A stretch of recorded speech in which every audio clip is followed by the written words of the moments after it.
When Ken Hilderbrand is thrown from his quad bike in the remote Canadian wilderness, he's pinned to the frozen ground beneath half a ton of metal.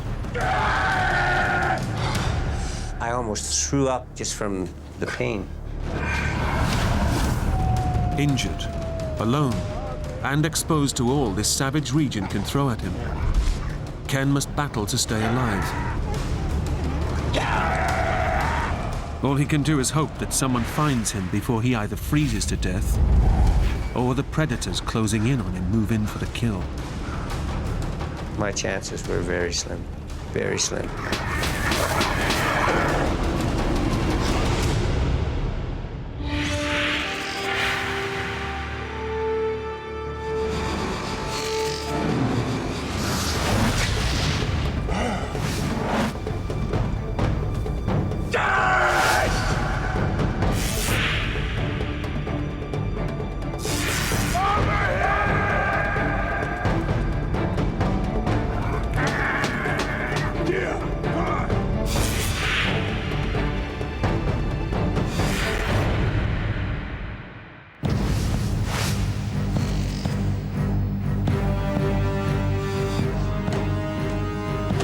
Ken Hilderbrand is packing for a solo trip into the Canadian Rockies in the depths of winter, and he knows it pays to leave nothing to chance. Some guys on the rescue squad and that call me Mr. Gadget because they always thought that I carried too much. And they used to always say, well, if we need to go out on a rescue, we always want to be paired up with Ken because he never gets lost. He always knows where he's at, and he can survive.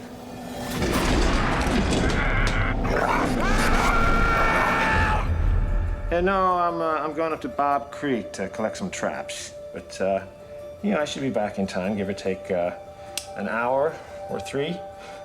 The survival expert regularly heads into the mountains alone and makes no firm plans about his return with his family and friends. Well, listen, if I don't show, we'll do it when Lil's back, okay?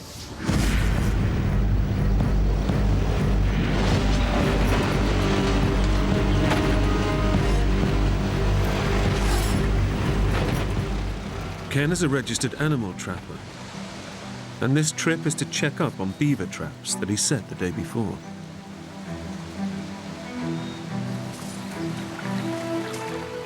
We trap to keep a good, healthy population of animals. And beavers are a rodent. The goal is to try and keep beavers from overpopulating.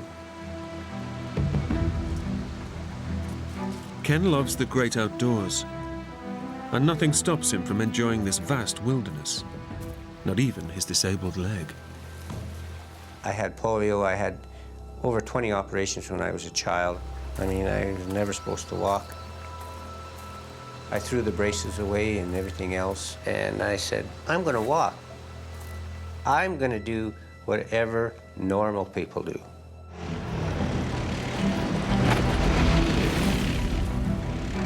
Getting around this remote region is a real challenge, and Ken's trusty steed is his 4-wheel quad bike. The terrain is very rugged. The country is very mountainous. The hills are very, very steep.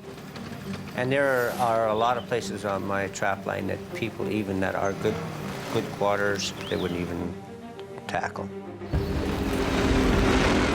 Today's ride is even more dangerous. Ken's bike is carrying a lot of extra weight.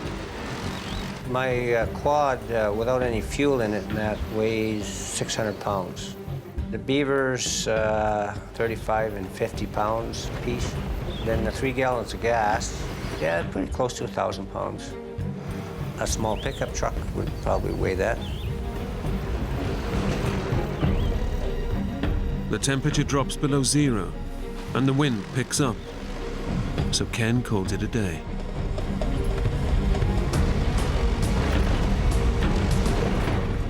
The wind was blowing at least 80 kilometers an hour. It was stuff blowing in my face as I was trying to drive. It was blowing up small rocks. All of a sudden, I felt this sharp pain in the eye, and I blinked, and I felt like a piece of grass in my eye, and the second I let go of my handlebars, I grabbed a hold of this piece of grass.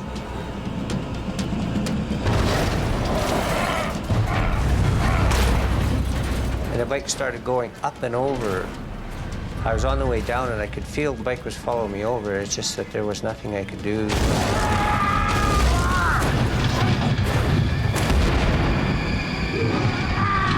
It felt to me like I was fast enough that I was getting out of the way, but then, wham, it was so fast. It just knocked me right face first into the dirt. And then I felt this excruciating pain in my leg. I could feel my foot. I could feel my ankle just totally dislocating and the bones were breaking. I almost threw up just from the pain. The steel rack rammed me in the smaller part of the back and drove me down and knocked the wind out of me. The pain was from my ankle and in the calf of my leg. I couldn't push and lift myself enough to move the bike. No matter how I tried to move my legs, I couldn't. The heavily laden quad has pinned Ken to the ground in the middle of nowhere.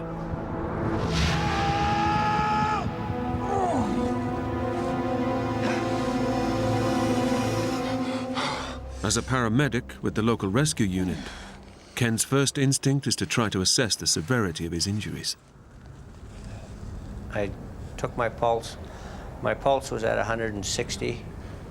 It was bounding. I could feel, so my blood pressure must have been up high because I could really feel my pulse. My skin was pale. If I pinched it, it was slow to come back to normal. It took 5 seconds for my color to go back in my finger, so I knew that I was in shock. Pain and the anxiety was causing me to make my heart rate go up. So I knew I had to slow myself down so that I could rationalize, I could think properly. Ken learned how to deal with pain as a child, fighting polio. I kind of mentally block it out. It's amazing how much pain I can actually block out. Ken cannot reach his legs, which took the full impact of the crash, and he can only imagine the kind of damage that's been done. My first assumption was that, yes, I dislocated my ankle for sure, possibly crushed it. I thought that maybe I had done a lot of damage to my right knee because it hurt like hell. My polio leg is not very big. I can actually put my hand around it like this. When it smashed down into that ground, I thought for sure that knee was done. The weight of Ken's quad bike and survival gear exerts enormous pressure on his injured legs, causing excruciating pain.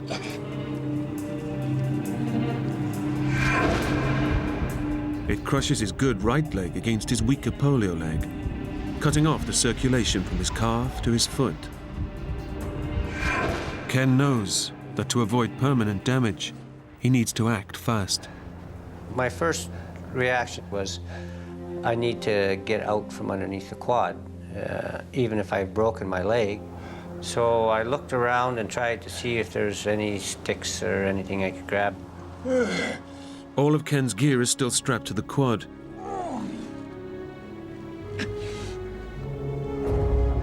Only his axe has fallen clear during the crash. But it's tantalizingly just out of reach.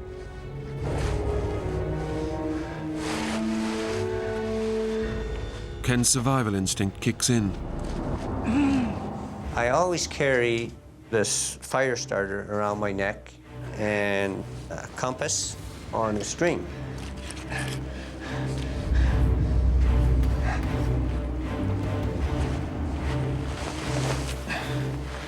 Getting his hands on the axe could mean the difference between life and death.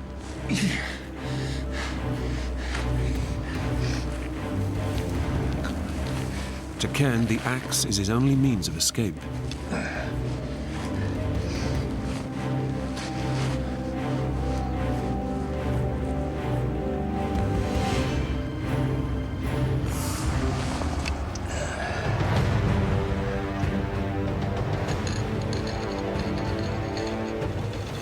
took me several tries or more to finally catch the butt of the axe handle. I thought right away, well, maybe I can use my axe as a leverage to push the quad off of me. But, trapped face down, it's impossible for Ken to get enough leverage on the axe handle to lift the quad. Now I think, okay, I'm stuck here. I'm actually trapped. But when you're in that situation, you got to try something, and if that don't work, you got to try something else.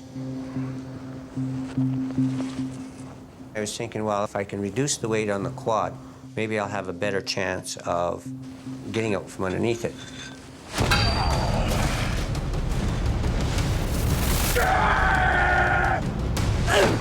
But every strike causes agonizing pain to Ken's injured body as he tries to knock the heavy gear from the quad.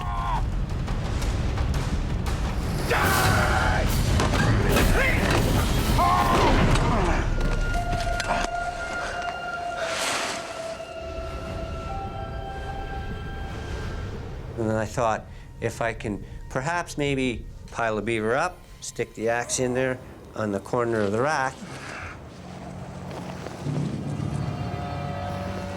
With the beavers under his arms, Ken's hoping the extra height will make a difference.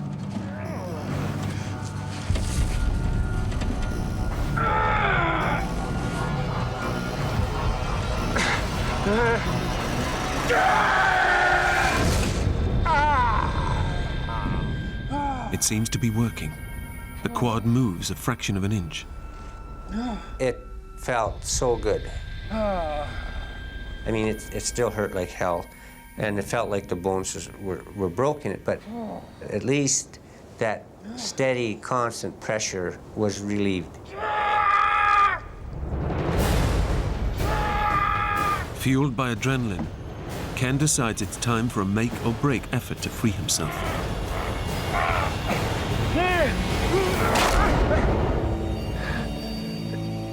I've just broken my best chance of getting out of here, so what am I going to do now?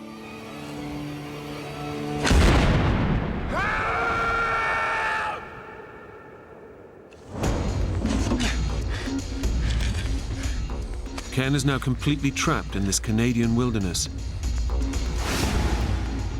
He has to come up with another escape plan if he's going to survive. Now I thought, okay, the axe is broke, the handle's not as long. Perhaps now I can get underneath there and chop and hack away some of the ground. If Ken can loosen the soil beneath him, he might be able to work himself free. But weighed down by his quad and the equipment, it's a near impossible task. You try chopping like this here in a little space. It's a challenge. Because I couldn't get underneath my leg. I kept trying to get underneath, but every time I tried to chop to get underneath it, I'd either hit the ground and the axe would ricochet into my leg, or I would just hit my leg.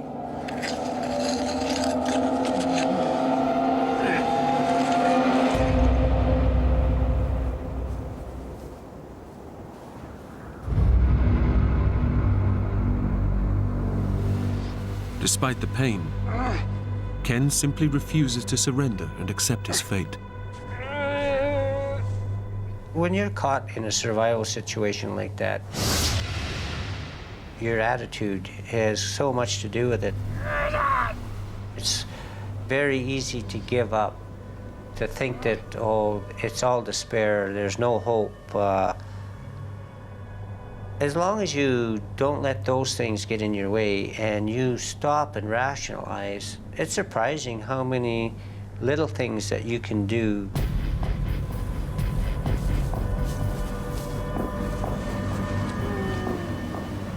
I continued trying to figure out and evaluate some way that I could move that quad so that I could get one leg free. If I could get just one leg free, I can get out from underneath this thing. Despite his ingenuity and effort, Ken begins to realize he may have to spend the night alone in the freezing Alberta mountains.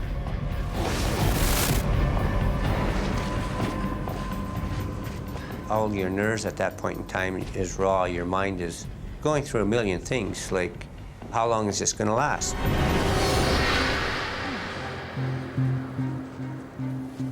I tried every which way possible and thought of what if I could do this, or if I could get that, or... After 5 hours, I had exhausted all my options.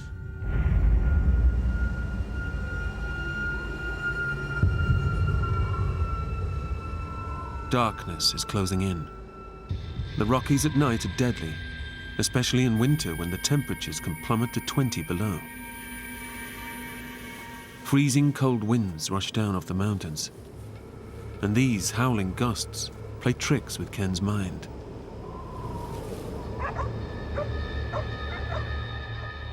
I'd hear something and I'd stop. Now, am I really hearing that, or am I not hearing that?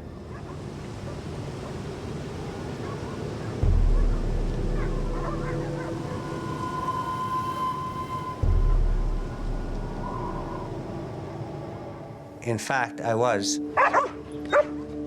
Incredibly, Ken has crashed his quad just half a mile away from a farmer's house. If somebody would just hear his cries, his ordeal would be over. When I first heard the dogs, it gave me a little bit of spark of hope. Well, maybe I won't have to spend the night after all. Ken's prepared for every eventuality.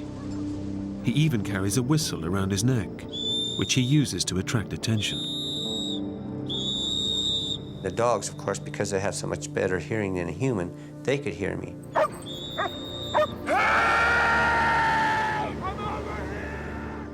But his distress calls are drowned out by the high winds and go unheard by human ear. Over here! I heard him going in and out of the house a few times. Hey! Over here! Help was so close, but yet so far away. It's another devastating blow for Ken. And to make matters even worse, all of the gear and supplies that he's bought that could keep him alive are tied to his bike, completely out of reach. What I had on my quad, I could have survived for a month, no problem. I had water, I had a hot coffee in it, my first aid kit, of course, and a sleeping bag that's good for 40 below. Without all this life-saving equipment, Ken faces the ultimate test of his survival skills.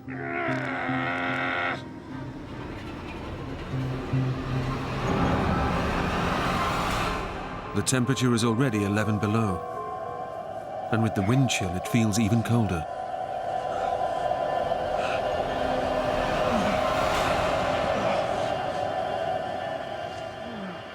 He might die of hypothermia if he doesn't think fast.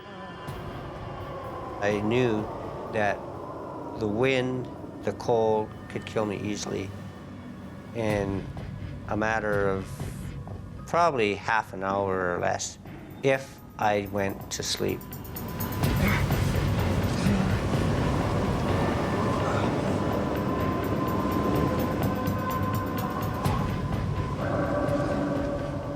The freezing conditions take their toll. Ken knows that his violent shivering could be the first sign that hypothermia has set in, and it can only get worse from here. Once you stop shivering, you are in severe hypothermia, and your shock can be irreversible. People that go into hypothermia get this euphorium of being warm.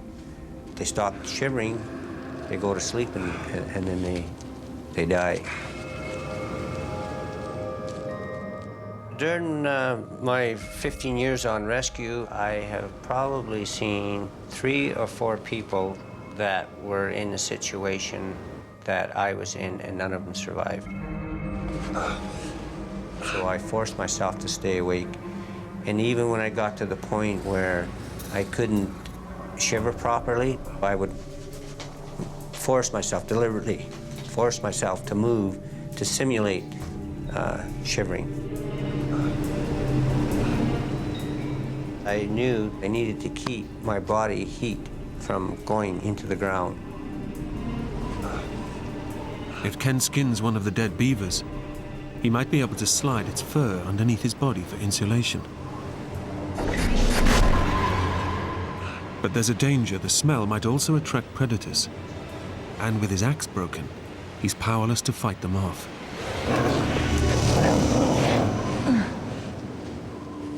I know the possibilities of cougars or any predator coming around is greater every hour that I stay there. Had I been attacked by a cougar, my chances would have been 0. Ken knows without skinning the animal, he will die. There's little chance of rescue soon. His family aren't expecting him home for days, and even his dinner plans were tentative. But listen, if I don't show, we'll come when Lil's back. Ken decides the rewards of skinning the beaver outweigh the risk of attracting predators. I put the hide side down and the fur side up, so that made my stomach a lot warmer.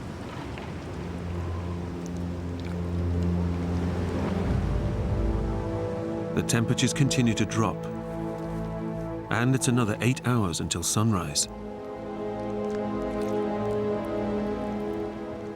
The beaver's pelt gives him some temporary relief, but at a cost. The smell of fresh carcass could be carried for miles around, with predators soon picking up on the scent. Ken's greatest concern is dehydration. It's been 12 hours since his accident, and he hasn't been able to drink any fluid. I had already been sweating for quite a bit because of the pain. Number 2, the exertion I was using trying to move this quad.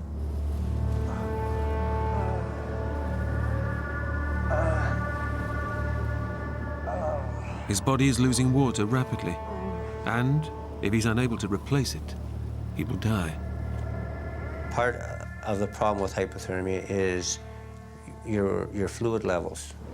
Because your blood is drawn to your vital organs and that, you need that fluid. I had the stuff on my quad, but I couldn't reach it. I had an extra gallon of water, a thermos full of coffee. I knew that I needed to get some kind of moisture somehow, somewhere. Ken carries a roll of plastic flagging tape to mark out the areas where he's laid his traps.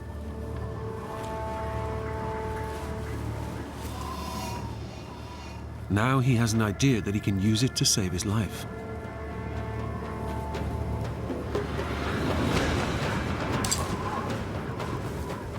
If I can get frost on the ribbon, I can run it through my teeth.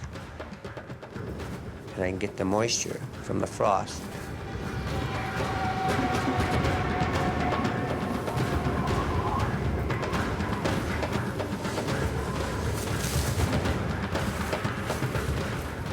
I don't know how much moisture I got from it, but it was enough to keep the inside of my mouth a little bit moist at times.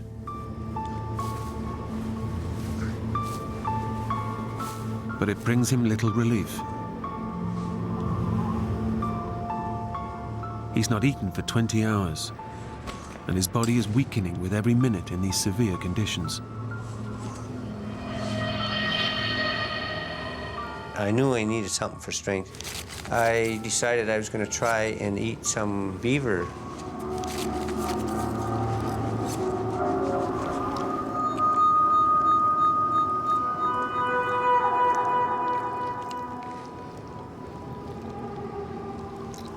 It was like meat that's crystallized, partly frozen. So that probably in itself probably helped me to kind of gnaw it and get it down. But it wasn't the pleasantest thing that I've eaten.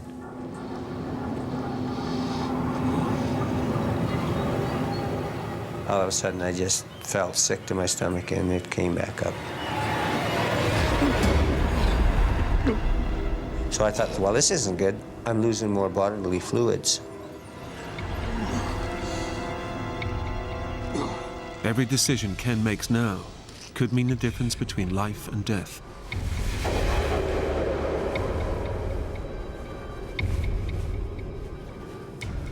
The thing that played the most on my mind was the fear. I didn't want somebody in my family to have the anguish of finding me and, you know, partially ate by an animal or something. You know, who knows what can happen once you pass away.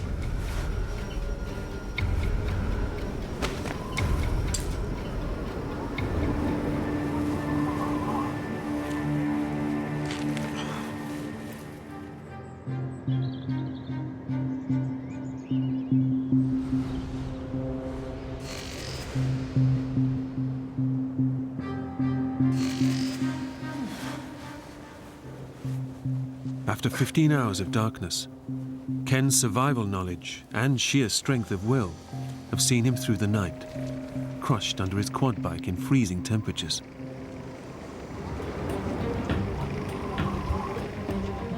Suddenly, the early morning silence is broken by a welcome sound.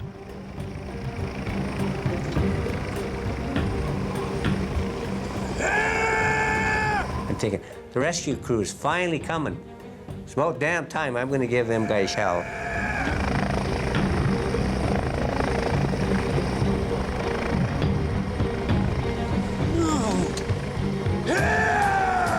And it flew off in the distance.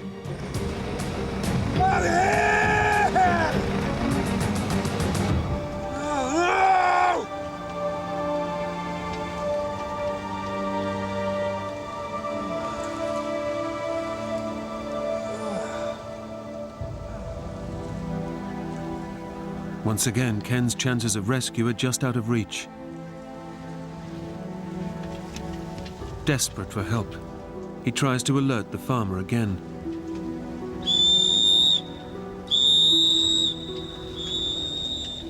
The farmhouse is only half a mile away, but Ken's desperate cries go unheard.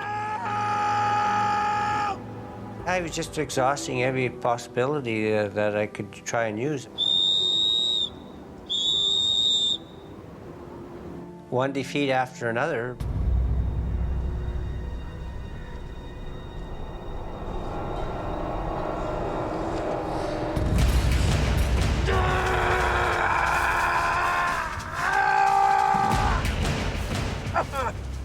At that point in day 2, I wasn't really sure how long I'd be able to survive.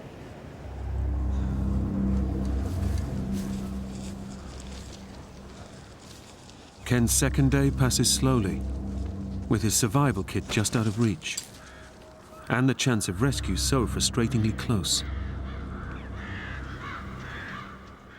All he can do is lie and wait, and get what moisture he can. He's still covered in the scent of fresh meat, and the dangers of night threaten again.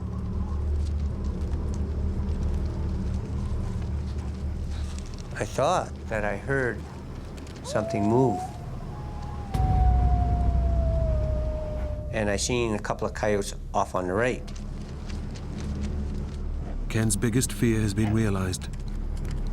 The scent of the skinned beaver has attracted some unwelcome visitors.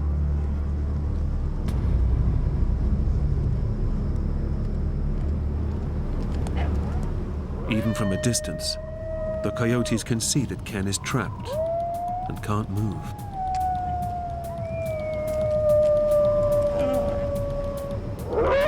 Coyotes can be unpredictable. It's not the first time that they have attacked humans.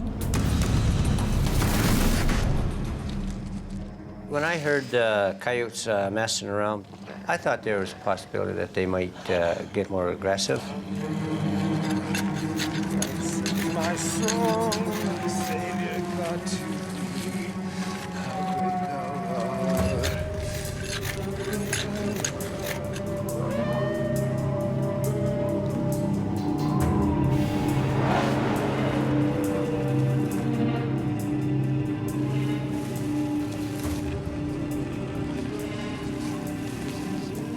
I got a couple of rocks, and I've got the broken axe handle laying there.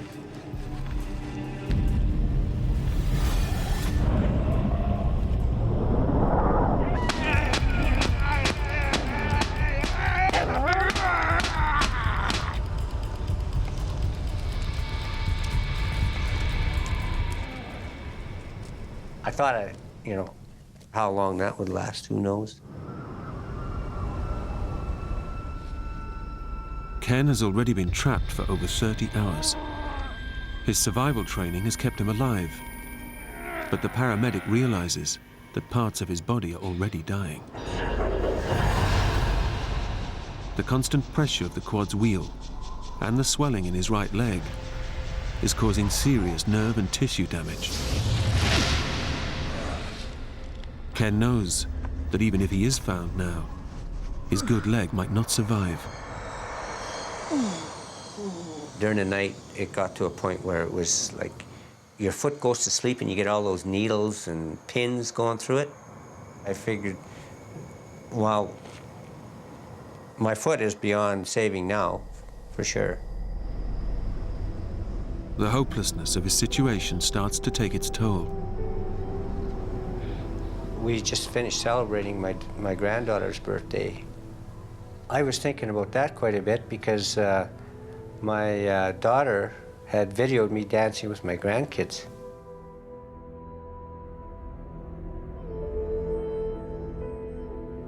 That's probably the last time I'll dance with them.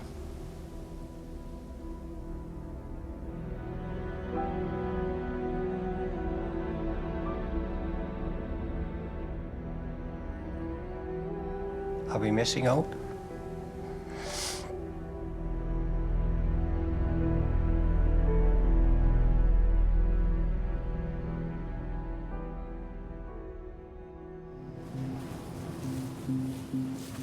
Ken draws strength from the battles he won as a young boy.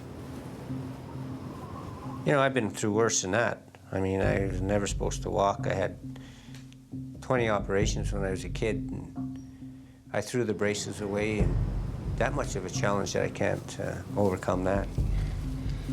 To thee, my Savior God, to thee. It works wonders for your morale if you sing. It also, if there was something coming close, they knew that I was human, and perhaps they might stay a little further away before they found out, what kind of circumstance I was actually in.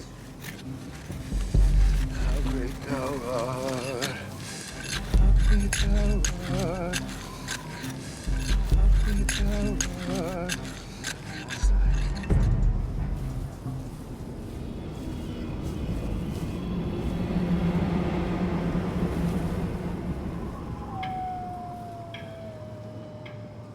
Just before daylight, they came back.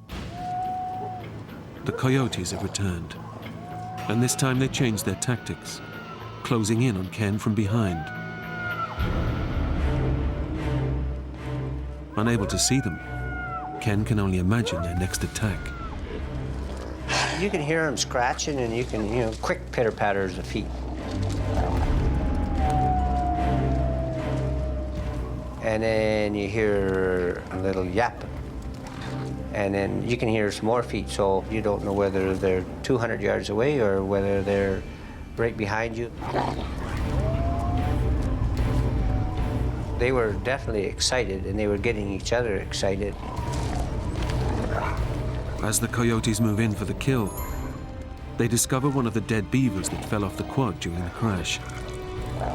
It sounded just like they were fighting over it. They sounded like they were a lot closer.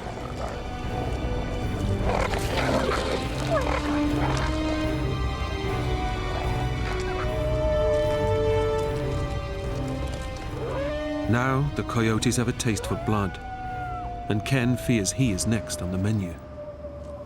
What's next? Are they going to get more aggressive?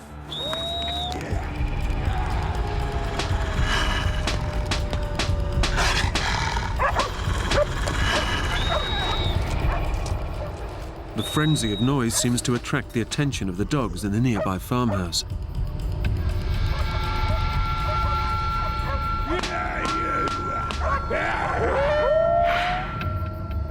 But once again, high winds muffle the noise from human ears. Perhaps if he would have let one of his dogs go, maybe they would have come to me.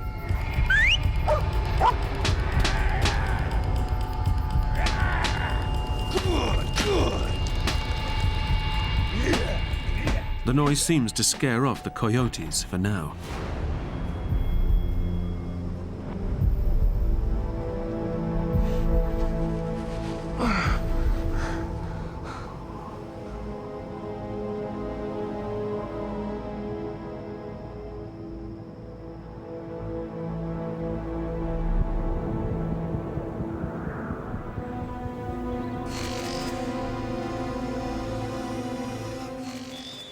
As day breaks, Ken has been trapped for nearly 40 hours. The chance of rescue remains so close, yet so far away. Every time that I could hear the sound of the dogs barking, or I could hear the farmer opening a door, and I would blow the whistle, nothing would happen. It was very frustrating, damn frustrating to, what's going on? Why cannot something come my way for a change? Why can't my luck change? I'm the type of guy that, you know, like, I've always been very independent, and this is the first time I found myself in a situation where I couldn't rely on myself to get myself out of it. Ken's friends and family still have no idea he's missing, and no rescue operation has been launched. You know, I was down, definitely I was down. As a paramedic, Ken knows his body is rapidly deteriorating. I knew that shock was probably getting worse. My core body temperature was definitely dropping. My fuel intake was 0. It was more concentrated on trying not to fade off and go to sleep. I knew that if I was going to survive at all, I had to stay awake.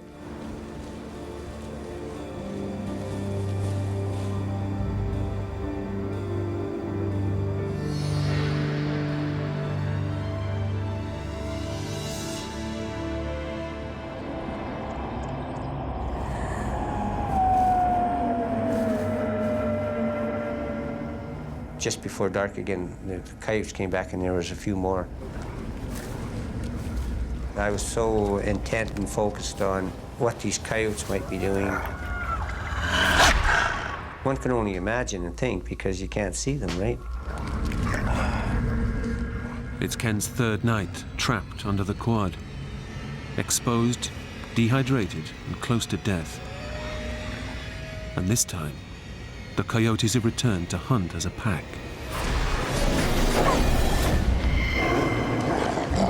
They're well versed at their attack tactics.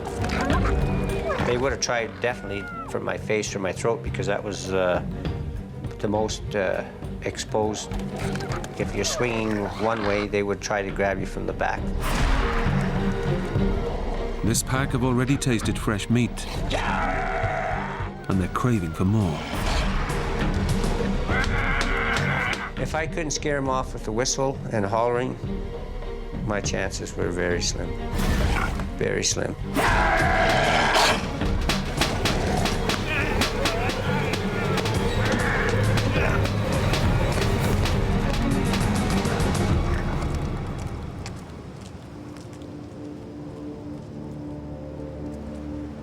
Ken's outburst is just enough to fend off the coyotes.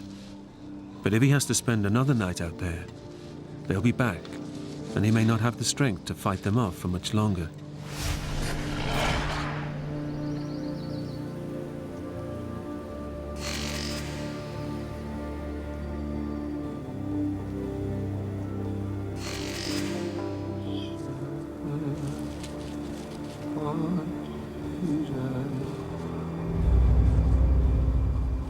For the full 4 days, I never slept. I consciously made sure that I kept myself awake because I know from experience the wind, the cold could kill me easily.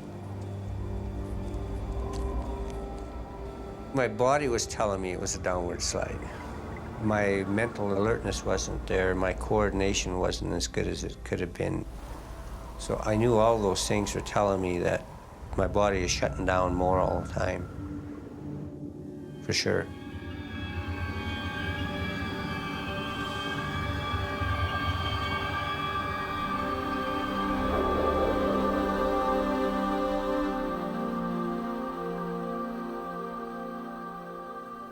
My family was my primary focus. I can deal with whatever comes along. It's how can they deal with it? You know, how will it affect them? I thought that if I didn't make it, maybe while I still got my faculties together and I'm still able to write a message. I should write a message to them, just in case.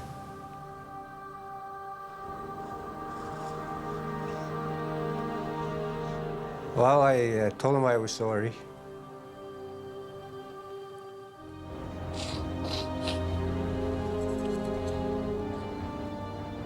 And I loved him.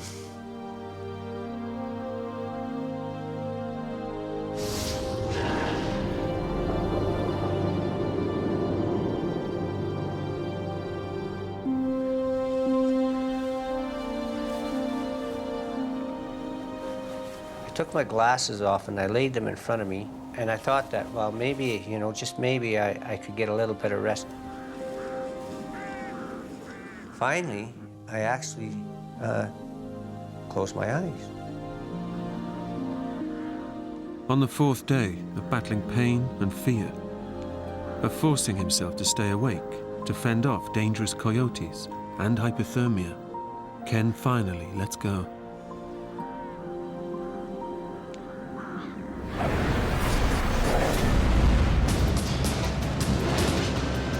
That morning was a nice day for a walk, and I decided to take my dog to a particular area to visit friends. And looking at the beautiful hills and the mountains in the background, I changed my plans, went to another area, and found an area I'd never been before. Why did I change my mind? I have no idea. Let's go. Search and rescue expert Roy Davidson seems to be being led by fate to a certain point in the mountains. I had no intention of being in that area whatsoever. I changed my plans 5 times to end up where I was. When I got down into the bottom of the valley, that's where I changed my mind again. Let's go. Come on. Come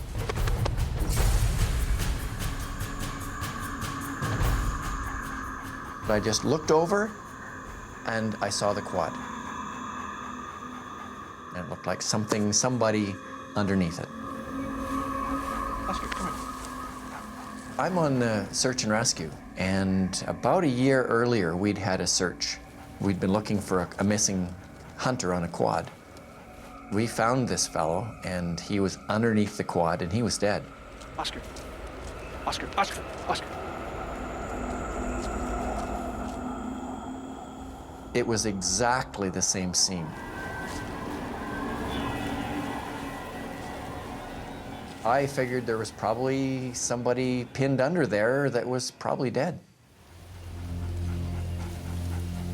I'd heard something, and is my mind playing tricks on me, or is this real? Are you all right? Did I go to sleep? Am I dreaming, or?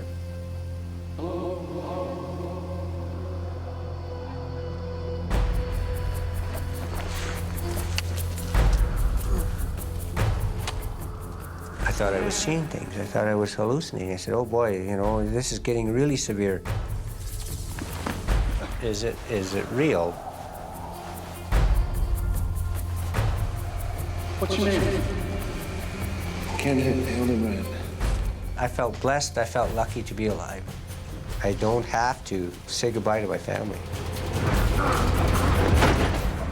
The relief of like when they lifted the quad off of me, it was fantastic. You know, I just can't describe how great it felt, but it was short-lived. Come on. I tried to move my legs, and then I realized that I couldn't move my legs.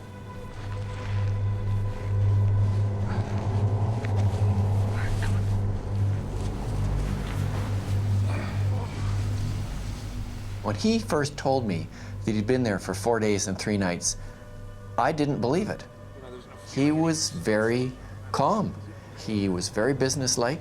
He knew what he had to do. He thought his legs, or at least one leg, was broken. What were you doing out here? That was probably a place where the quad wheel was sitting on his leg and the flesh was frozen. I'm just gonna put this on. You've done that before. I knew that for 2 days I didn't go to the bathroom anymore. I knew that, you know, I could have liver damage, I could have kidney damage. I think the reason that Ken survived is he's tough. He's one tough dude.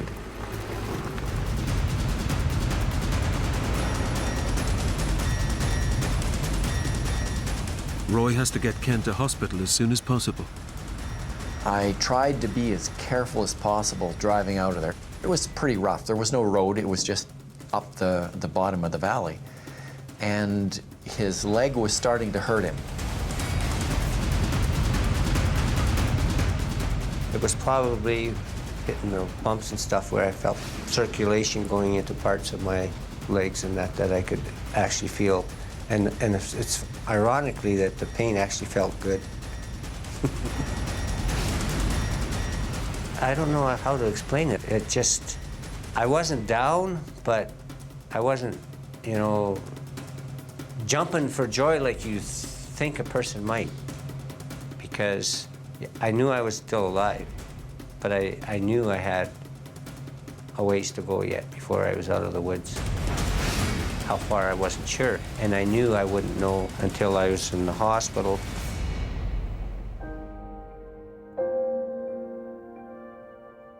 Surgeons fought to save Ken's right leg, but eventually they had to amputate, leaving him with a prosthetic limb and his weaker polio leg.